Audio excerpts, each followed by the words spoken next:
Welcome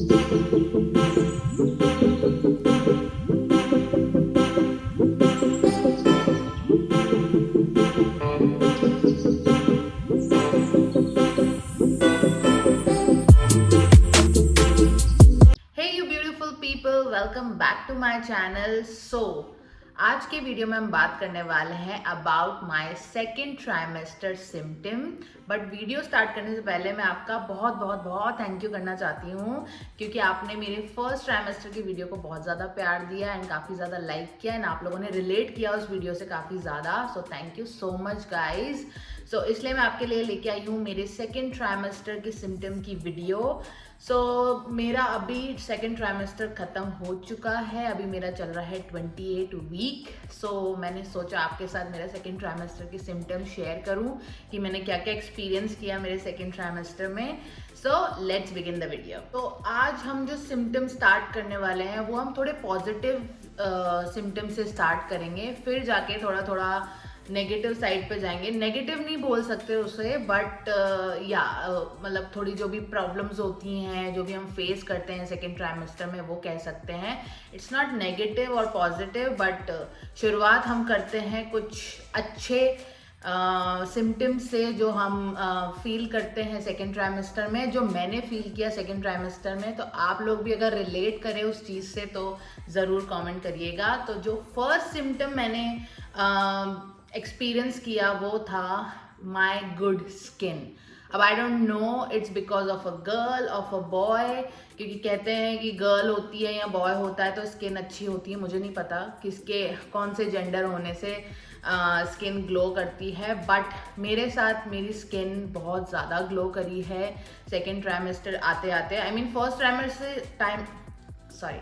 first trimester से ही मेरी skin काफ़ी ज़्यादा अच्छी होने लग गई और I don't see any pimples और dark spots on my face. मेरी स्किन काफ़ी ग्लोइंग रही है मेरी पूरी प्रेगनेंसी में। तो जो कहते हैं pregnancy glow, which is like true for me. मैंने काफ़ी ज़्यादा प्रेगनेंसी ग्लो एक्सपीरियंस किया है। Yes, first symptom is pregnancy glow.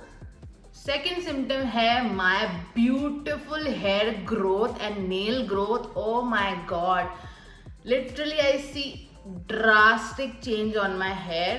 First of all, मैं जब यूएसए मूव हुई थी मेरे बालों की कंडीशन बहुत बुरी हो गई थी और हम काफ़ी ज़्यादा ट्रैवल वगैरह किया था हमने 2024 में, और 2024 में हम लोग यहाँ पे आए थे और 2023 में हमने काफ़ी ज़्यादा ट्रैवल किया था। तो उस वजह से मेरी स्किन काफ़ी बुरी हो गई थी, हेयर काफ़ी ज़्यादा मैंने लॉस किए थे और काफ़ी ज़्यादा डैमेज भी हो गए थे hair because of travelling and everything. और यूएस आके भी मुझे पानी यहाँ का सूट नहीं कर रहा था बिकॉज यहाँ पे समुंदर है पास में और यहाँ पे मैंने सुना भी है काफ़ी ज़्यादा हेयर फॉल होता है लोगों के, पानी यहाँ पे अच्छा नहीं है और मैंने एक्सपीरियंस भी की वो चीज़ यहाँ पे। बट जब मेरी प्रेगनेंसी जर्नी स्टार्ट हुई, ओ माय गॉड, मेरे बाल इतने ज़्यादा थिक और सुंदर लंबे, आप देख ही सकते हैं कितने शाइन कर रहे हैं मेरे बाल। और nails also, my nails are growing like crazy. रोज़ मुझे कट करने पड़ते हैं मेरे नेल्स और I mean seriously I see drastic change, maybe because of prenatal vitamin I am taking, उस वजह से भी हो सकता है। But yes, I see amazing change on my skin and hair and on my nails. सब लोगों के अलग अलग चेंजेस होते हैं, किसी के हेयर लॉस होता है, किसी की स्किन खराब होती है। सबकी प्रेगनेंसी एक जैसी नहीं होती। मेरी तो काफ़ी अभी तक तो अच्छी ही जा रही है and I can see glowing and beautiful pregnancy journey. तो मैंने आपके साथ शेयर किया था फर्स्ट ट्राइमेस्टर में मैं बहुत लो इन एनर्जी थी, बहुत ज़्यादा मैं थकी हुई रहती थी, बहुत टायर्ड फील करती थी। बट सेकेंड ट्राइमेस्टर में मैं थकी हुई रहती थी कभी कभी, बट मैं काफ़ी एनर्जी फील करना शुरू कर दिया था मैंने। मे बी बिकॉज मैंने जॉब ड्रॉप कर दी थी, अपनी जॉब छोड़ दी थी और मैं घर पे रहने लगी थी, तो आई फील मोर एनर्जेटिक। और पहले ट्राइमेस्टर में मेरा स्केड्यूल बहुत ज़्यादा हैक्टिक था, तो इस वजह से भी मैं बहुत ज़्यादा थकावट फील करती थी। बट सेकेंड ट्राइमेस्टर में मैंने सुना भी है कि सेकेंड ट्राइमेस्टर में आपका जो एनर्जी लेवल है वो नॉर्मल हो जाता है। फर्स्ट ट्राइमेस्टर में आप बहुत ज़्यादा एनर्जी ड्रेन होती है आपकी, बट सेकेंड ट्राइमेस्टर आते आते आपका जो एनर्जी लेवल है वो नॉर्मल हो जाता है। बट मेरा इतना भी ड्रास्टिक चेंज नहीं आया था। मैं तभी भी सेकेंड ट्राइमेस्टर में भी काफ़ी ज़्यादा बहुत दिनों तक टायर्ड फील करती थी, कभी कभी एनर्जी फील करती थी, तो ऊपर नीचे होता रहता था। But yes, comparatively from the first trimester second trimester मेरा थोड़ा सा स्मूथ गया और एनर्जी लेवल थोड़ा अच्छा रहा मेरा सेकेंड ट्राइमेस्टर में। सो ये थे सारे पॉजिटिव पॉइंट्स जो भी मैंने सेकेंड ट्राइमेस्टर में फील किए। अब बात करते हैं नेगेटिव के बारे में। अब नेगेटिव का आप इतना नेगेटिव लेने की ज़रूरत नहीं है, सबको फील होती है ये सारी चीज़ें, and it's not negative. Negative नहीं बोल सकते, बट येस, अभी मैं आपके साथ अच्छे और बुरे सिम्टम्स शेयर कर रही हूँ। सो थोड़े से बुरे सिम्टम्स बोल सकते हैं उनको कि मैंने क्या फील किया अपने सेकेंड ट्राइमेस्टर में। तो सेकेंड ट्राइमेस्टर आते आते आपका वेट थोड़ा बढ़ने लग जाता है, ज़्यादा नहीं, थोड़ा बहुत आपका बढ़ने लग जाता है सेकेंड ट्राइमेस्टर में। मेरे साथ थोड़ा सा नॉर्मल ही वेट था मेरा वेट इतना ज़्यादा नहीं बढ़ा। सेकेंड ट्राइमेस्टर में भी ये नहीं लग रहा था कि मैं बहुत ज़्यादा प्रेग्नेंट लग रही हूँ। मैं नॉर्मल कपड़े नहीं पहन के निकलती थी तो किसी को पता भी नहीं चलता था कि मैं प्रेग्नेंट हूँ। अभी मेरा थर्ड स्टार्ट हो गया, तो अभी तो काफ़ी लोग जज कर लेते हैं कि हाँ yes I am pregnant. But second trimester तक भी मेरा इतना वेट गेन नहीं हुआ था।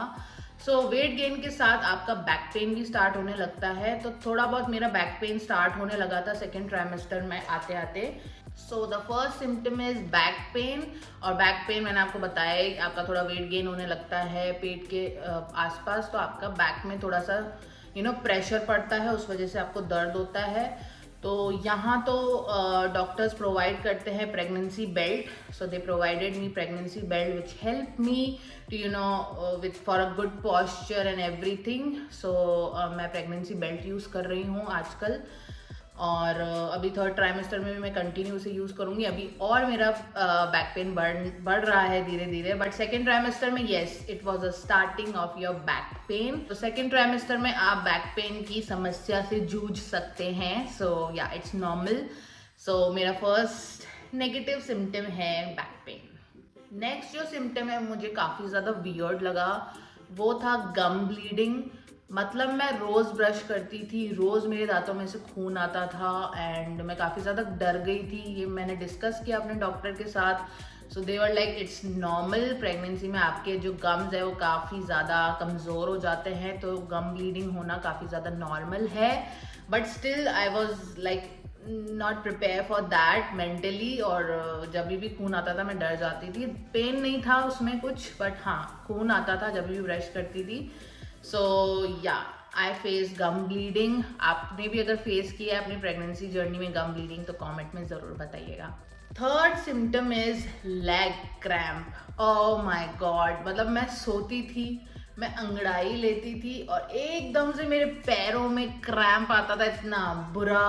ओह माय गॉड, मैं लिटरली चिल्ला के उठती थी। कभी कभी विपुल को भी उठा देती थी, और कभी विपुल नहीं होता था तो ऐसे पकड़ के बैठ जाती थी। मतलब आई मीन बहुत बार हुआ है मेरे साथ लेग क्रैम्प्स।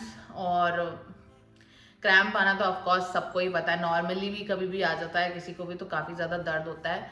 तो क्रैम्प आना भी मैंने अपने डॉक्टर से डिस्कस किया, वो भी काफ़ी नॉर्मल है। एक तो हर चीज़ कुछ भी डिस्कस करो ना डॉक्टर के साथ, सब चीज़ें प्रेगनेंसी में नॉर्मल है। कैसे नॉर्मल है यार, क्यों होती है ये सारी चीज़ें? इतनी सारी चीज़ें कहाँ से आ जाती हैं प्रेगनेंसी के टाइम पे? ये जो 9 महीने हम लोग बेबी ग्रो कर रहे हैं अपने टमी में, उसके साथ साथ में इतने सारे सिम्टम्स होंगे तो लड़कियां तो डर ही जाएंगी ना। सो क्यों, आई डोंट नो व्हाई ये सब क्यों होता है, but yes I face leg cramp also. ये जो भी लेग क्रैम्प हो गए या फिर गम ब्लीडिंग हो गई, ये सब कैल्शियम की कमी की वजह से होता है। और प्रेगनेंसी में कोई भी कमी कभी भी हो सकती है, बिकॉज आपकी जो भी बॉडी में से बच्चे के बोन्स बनते हैं, आपकी बॉडी में से सारी वो एनर्जी लेते हैं बच्चे, और मतलब आपकी बॉडी में से ही सारा कुछ उनका बॉडी सिस्टम बन रहा होता है, तो आपकी बॉडी में कमी होना लाजमी है। सो ये लेग क्रैम्प्स और जो भी गम ब्लीडिंग और ये सब, हाथों में दर्द होना, कभी कभी बोन्स में दर्द होना, इट्स नॉर्मल। और आपको काफ़ी सारा दूध पीना चाहिए, पानी पीना चाहिए, काफ़ी ज़्यादा फ्रूट्स खाने चाहिए, वेजीज खाने चाहिए, तो उससे बैलेंस रहता है सब कुछ। So yes, third symptom was leg cramp. Fourth symptom is I am always thirsty. इसे नेगेटिव सिम्टम नहीं बोलेंगे, बट यस, सारा दिन मुझे प्यास लगती थी। लाइक मैं जूस पी लेती थी, फिर कभी चाय, कॉफ़ी, पानी, मतलब कुछ ना कुछ पूरे दिन मेरा पीने का ही सिस्टम चलता रहता है। खाना, बल्कि मुझे इतनी भूख शुरू से ही, फर्स्ट ट्राइमेस्टर से ही मुझे इतनी भूख लगती नहीं है। और मुझे खुद को, अपने आप को याद दिलाना पड़ता है कि यार खा ले, कुछ ना कुछ खा ले, because at least 3 meal a day कम से कम मुझे लेनी होती थी, और लेनी होती है, थी नहीं, लेनी होती है। सो कम से कम मैं 3 मील्स लेती हूँ, और छोटे छोटे स्नैक्स बीच बीच में ले लेती हूँ। वो मुझे अपने आप को याद दिलाना पड़ता है that I am pregnant, I have to eat more, मेरे लिए भी और बेबी के लिए भी। सो भूख मुझे इतनी नहीं लगती है शुरू से ही। सबके साथ अलग होता है, किसी को बहुत ज़्यादा भूख लगती है, किसी को बहुत कम भूख लगती है। मेरे साथ ये है कि मुझे बहुत कम भूख लगती है। सो अभी तक भी, इवन थर्ड ट्राइमेस्टर स्टार्ट हो गया है मेरा, अभी तक भी मुझे इतनी कुछ ज़्यादा ऐसे नहीं कि मैं पूरे दिन कुछ ना कुछ खाती रहूँ। हाँ, नॉर्मल अपनी डाइट जैसे नॉर्मल लेती थी मैं, वो अभी मेरी कंटिन्यू वैसी ही चल रही है। So yes, I always feel thirsty. मैं इतना सारा पानी पीती थी, विच इज़ गुड। पानी पीना चाहिए प्रेगनेंसी में भी एंड नॉर्मली भी। So yes, my fourth symptom is I am always thirsty. Fifth symptom, इतना ज़्यादा पानी पियेंगे तो उतना ज़्यादा अपन वॉशरूम जाएंगे। सो फिफ्थ सिम्टम ये है कि मैं बहुत ज़्यादा वॉशरूम जाती थी एंड अनकंट्रोलेबल। लाइक अगर मैं रास्ते में कहीं जा रही हूँ, हाईवे पे अगर हूँ, तो रोकना ही पड़ेगा, गाड़ी कहीं ना कहीं रोकनी ही पड़ेगी। और यहाँ इंडिया तो है नहीं कि मैं रास्ते में रुक के कहीं भी रास्ते में कहीं भी कर लूँ। And I am also a girl, so I can do P anywhere. But India में ये पॉसिबल था कि हम लोगों ने हम लोग ग्रुप में जाते थे, मस्ती करने जाते थे, और बहुत ज़ोर से लगी होती थी तो कहीं भी कर लेते थे। एंड इंडिया में काफ़ी ज़्यादा ढाबे एंड रास्ते में काफ़ी ज़्यादा खाने पीने की जगह आती थी, तो हम लोग कर लेते थे वहाँ पे। बट यहाँ पे ऐसा नहीं है।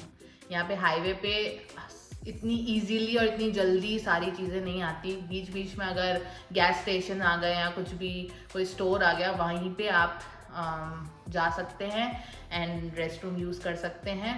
सो अब सेकेंड ट्राइमेस्टर से मैंने थोड़ा निकलना कम कर दिया था घर से, बिकॉज काफ़ी ज़्यादा पी की प्रॉब्लम होती थी मुझे हर 10-15 मिनट में मुझे वॉशरूम जाना होता है अभी भी even. And I can't control my P, can't control. I mean बहुत ज़्यादा प्रॉब्लम होती है। कंट्रोल हो जाता है ऑफकोर्स, कभी बहुत इमरजेंसी होती है तो रोकना भी पड़ता है, बट इट्स अनकंट्रोलेबल।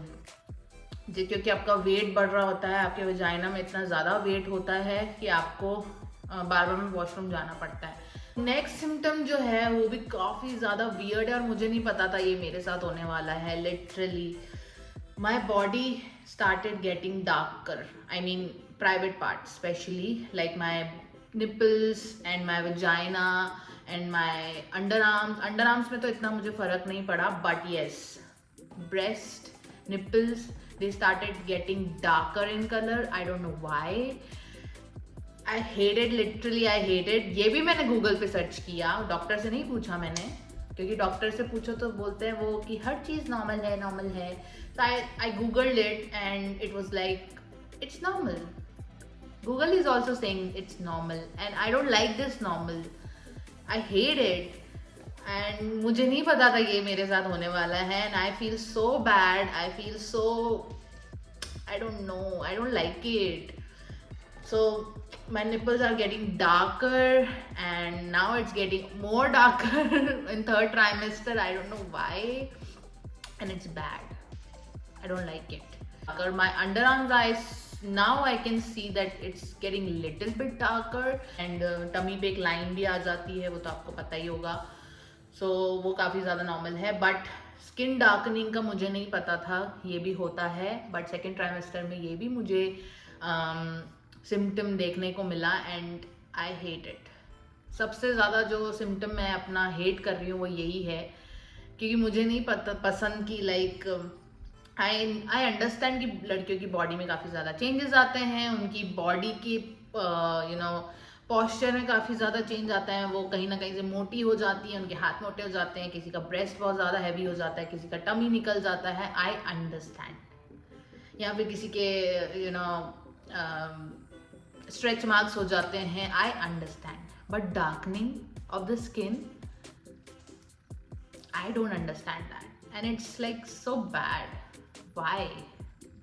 अगर आपने भी ये सिम्टम महसूस किया है अपने ट्राइमेस्टर में, कोई भी ट्राइमेस्टर में, तो प्लीज़ ज़रूर शेयर करिएगा एंड उसके मुझे अगर कोई सोल्यूशन है वो भी ज़रूर बताइएगा। बट गूगल पे मैंने सर्च किया था कि ऐसा होता है and it's like going back into their previous colour, I don't no, but वो पहले जैसे दिखने लग जाते हैं और पहले जैसा कलर उनका शिफ्ट हो जाता है after pregnancy. So this is what I have learned from Google, but मैं बिलीव नहीं करती। मुझे लगता है कि एक बार जो चीज़ का कलर चेंज हो जाता है उसका वापस नॉर्मल नहीं हो सकता। So now accept it and you have to accept your pregnancy body and you have to love your pregnancy body. I understand that and I love my body, I love my baby, I love this life. So I always say these positive thing to myself these days and I don't want to feel negative in term of anything. So yes, this was my another symptom. So ये थे मेरे सारे negative and positive symptom. Around 5th month मुझे पता चल गया मेरे baby का जेंडर, जो कि मैंने आप लोगों के साथ शेयर नहीं किया है अभी तक। मेरा अभी चल रहा है 7th month and 5th month में मुझे एंड विपुल को ऑलरेडी पता चल चुका है कि बेबी का जेंडर क्या है। वो मैं आपके साथ अभी शेयर नहीं करने वाली हूँ of course, but yes 5th month में अराउंड 15 to 16 month में मुझे 15 to 16 वीक में मुझे पता चल गया बेबी का जेंडर। और उसकी बहुत लंबी कहानी है, उसका वीडियो मुझे अलग से शूट करना पड़ेगा आप लोगों के लिए, because they ruin our baby reveal. I mean, I was very excited कि यार मैं USA में बेबी कर रही हूँ, यहाँ पे तो जेंडर पता चल जाता है एंड हम ऐसा प्लान करेंगे, हम बेबी रिवील प्लान करेंगे और हमारे लिए भी सरप्राइज होगा, हम लोग कुछ ना कुछ जेंडर रिवील वाला एक्टिविटी करेंगे। But they ruin our baby reveal thing और बहुत ही ज़्यादा बुरा लगा था मुझे उस टाइम, काफ़ी ज़्यादा रोई थी, बहुत मतलब हॉरेबल एक्सपीरियंस था वो हमारा। वो वीडियो मैं आपके साथ ज़रूर कुछ टाइम बाद शेयर करूँगी या बेबी होने के बाद शेयर करूँगी। अभी वो चीज़ मैं शेयर करना नहीं चाहती हूँ आप लोगों के साथ एंड काफ़ी ज़्यादा लंबा वीडियो हो जाएगा अगर वो शेयर किया। और मैं विपुल के साथ बनाना चाहती हूँ वो वीडियो, वो मैं अपना और हम दोनों का एक्सपीरियंस शेयर करना चाहती हूँ आप लोगों के साथ। So I will let you know that time. But जब जेंडर रिवील हुआ था उसी डे पे, जिस दिन मुझे पता चला बेबी का क्या जेंडर है, उसी दिन रात को या फिर नेक्स्ट डे की रात को, या आई थिंक नेक्स्ट डे की रात को मुझे पेट में बटरफ्लाई से फील हुए थे। I mean the feeling was, I can't even explain, इतनी अच्छी फीलिंग थी वो। और मैं डाउट में थी जब मुझे फील हुआ, मैं सो रही थी, आई मीन लेटी हुई थी, अपना फ़ोन यूज़ कर रही थी एंड एकदम से मुझे कुछ फील हुआ पेट में, तो मुझे I was not sure that it was a kick off the baby and मैं ऑलरेडी बहुत सैड पोजीशन में थी, रो रही थी, बहुत बहुत ज़्यादा सैड फील कर रही थी and suddenly I feel the kick. I was like, baby is telling me that mom everything is fine, you don't worry, और ऐसा ही कुछ मुझे बेबी ने फील कराया and I was very happy जब मुझे वो केक फील हुआ। और एक बार नहीं, मुझे 1-2 बार फील हुआ। I told Vipul also and of course उससे तो ही टच्ड माई बेली, बट उससे तो ऐसा कुछ फील नहीं हुआ बिकॉज वो बहुत ज़्यादा एकदम बहुत ही लाइट सा किक होता है या फिर एक मोमेंट होता है जो आप मॉम्स ही फील कर सकते हैं, डैड फील नहीं कर सकते हाथ लगाने पे भी। Now Vipul started feeling the baby kicks, मतलब सेकेंड ट्राइमेस्टर जैसे ही ख़त्म होने वाला था मेरा, अब वो मेरे टमी में मूवमेंट देख भी सकता है, प्लस हाथ लगाता है तो उसे फील भी होता है. Now he started feeling the baby kicks and movement. But जब मेरा सेकेंड ट्राइमेस्टर स्टार्ट हुआ था, इनिशियल शुरू का टाइम था, तब उसे फील नहीं होता था. But yes, in 5th month I started feeling the baby kicks and the moments. आप लोगों ने कब कौन से मंथ में या कौन से वीक में मोमेंट फील किए थे? Do let me no in the comment section. का मंथ मैंने बहुत सारे लोगों के वीडियोस देखे हैं, सबके एक्सपीरियंस भी सुना है. किसी को 6th month में, किसी को 7th month में बेबी के मोमेंट्स फील होते हैं, या फिर 4th month में भी किसी को फील होते हैं. सो आप लोग कमेंट सेक्शन में ज़रूर बताइएगा कि आपको कौन से मंथ में या कौन से वीक में आपको बेबी के मोमेंट्स एंड किक्स फील हुए थे. एंड ऑल्सो जो भी मेरे टेस्ट हुआ था सेकेंड ट्राइमेस्टर में, वो सिर्फ था गैस्टेशनल डायबिटीज़ टेस्ट. वो मेरा हुआ था अराउंड 24 या 25 वीक के अंदर हुआ था मेरा गैस्टेशनल डायबिटीज़ का टेस्ट. वो टेस्ट बहुत ज़्यादा इंपॉर्टेंट होता है क्योंकि बहुत लेडीज़ को शुगर की प्रॉब्लम हो जाती है प्रेगनेंसी के दौरान. सो शुगर लेवल चेक कराना बहुत ज़्यादा ज़रूरी होता है. अगर आपको नहीं पता और आपके डॉक्टर ने आपका चेक नहीं किया हो शुगर लेवल, तो आप अपने डॉक्टर के साथ ज़रूर कंसल्ट कीजिएगा कि मुझे शुगर लेवल मेरा टेस्ट कराना है. बिकॉज अगर आप नहीं कराओगे तो आपको बाद में जाके प्रॉब्लम होगी एंड डायबिटीज़ की इश्यूज हो सकते हैं. एंड मोस्टली जो सिम्टम्स हैं डायबिटीज़ होने के, वो है सेकेंड ट्राइमेस्टर में ही काफ़ी ज़्यादा आपका वेट गेन हो जाता है. आपकी बॉडी में आपको काफ़ी ज़्यादा वेट गेन महसूस होता है. और एक एप्रोप्रिएट आपका वेट गेन होना चाहिए ड्यूरिंग योर प्रेगनेंसी जर्नी. मतलब वो आपके साथ शेयर करेंगे आपके BMI के हिसाब से आपके डॉक्टर्स की आपका वेट ओके प्रेगनेंसी से पहले इतना था, अब आपका धीरे धीरे इस लेवल तक आपका वेट गेन होना चाहिए. उससे ज़्यादा अगर आपका वेट गेन होता है तो आपके शुगर की प्रॉब्लम है. ये सिम्टम होता है शुगर अगर आपको बॉडी में है आपके, अगर आपको डायबिटीज़ हो गई है प्रेगनेंसी के दौरान, तो ये आपका सिम्टम हो सकता है. और मेरा वेट काफ़ी ज़्यादा नॉर्मल ही चल रहा था शुरू से ही. सो डॉक्टर ने मुझे बोल ही दिया था कि आपको डायबिटीज़ नहीं है, मुझे नहीं लगता आपको डायबिटीज़ है. बट स्टिल उन्होंने मेरा डायबिटीज़ का टेस्ट किया and it was normal. My diabetes was normal. मुझे डायबिटीज़ नहीं है, which is great. I am happy. And also आपका थायराइड का भी टेस्ट होता है. वो आई थिंक फर्स्ट ट्राइमेस्टर के अराउंड ही हो जाता है, क्योंकि मेरा तो काफ़ी ज़्यादा ब्लड उन्होंने लिया था. उन्होंने काफ़ी ज़्यादा टेस्ट एक साथ ही किए थे. तो थायराइड का भी टेस्ट मेरा आई थिंक फर्स्ट ट्राइमेस्टर के अंदर ही हो गया था. तो थायराइड और शुगर का टेस्ट कराना काफ़ी ज़्यादा ज़रूरी होता है. अगर आपका नहीं हुआ है तो ज़रूर आप अपने डॉक्टर के साथ बात करें इस बारे में. सो yeah guys, that was it. I hope ये वीडियो आपके लिए काफ़ी इन्फॉर्मेटिव रहा होगा एंड काफ़ी अच्छा लगा होगा आपको, एंड आपने भी रिलेट किया होगा मेरे सारे सिम्टम के साथ. आपके साथ इसके अलावा कौन कौन से सिम्टम्स आपने फेस किए थे आपके सेकेंड ट्राइमेस्टर में. So do let me know about that and I see you all next time with my third trimester symptom video. वो मैं आपके साथ बहुत जल्दी शेयर करूँगी जब मैं अपना थर्ड ट्राइमेस्टर थोड़ा सा गुजार लूँगी एंड मुझे पता चल जाएगा ये सिम्टम्स मुझे फील हो रहे हैं. अभी मेरी जस्ट शुरुआत है थर्ड ट्राइमेस्टर की.